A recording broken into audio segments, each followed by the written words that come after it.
Oh, here you are. You're here and we're here. Just so thrilled that the documentary brings back that message around not only Ernie as the incredible man he was, but also the message behind his work, which is just, you can create something out of nothing.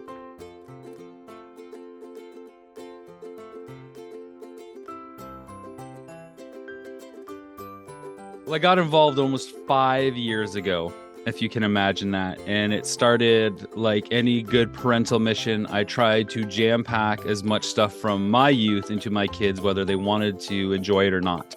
I just opened up their brain cavity and said, you are going to watch this lovely programming and enjoy every second of it. They were eating it up like they had never seen it before.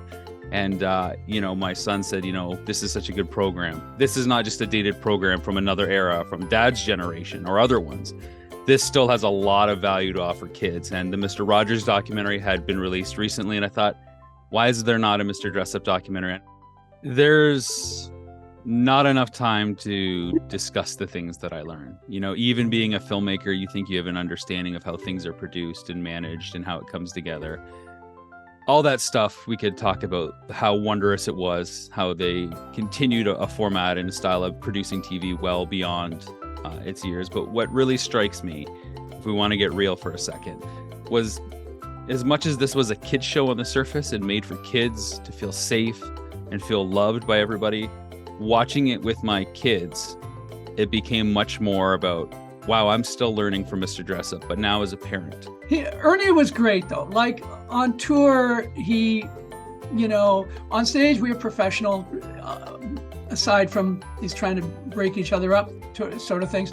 But off stage, he was great. When I first moved in with my foster parents, we only had one channel, and that was CBC. And so Mr. Dressup was a part of the programming. And I think I was probably very similar to many children in Canada. I looked to Ernie as a father figure in a way, and a gentle, kind, wonderful, amazing, creative soul. And I really just it was the accessibility of finding the artist within myself as well that I was really drawn to. So when I auditioned for the show, I have to be honest to say I was a bit starstruck, and I couldn't believe that I was actually able to be in the same room with Ernie, and I was blessed to be able to do so. I think that the biggest challenge, of course, is that puppeteering is very special, and it has a kind of magic that animation doesn't have.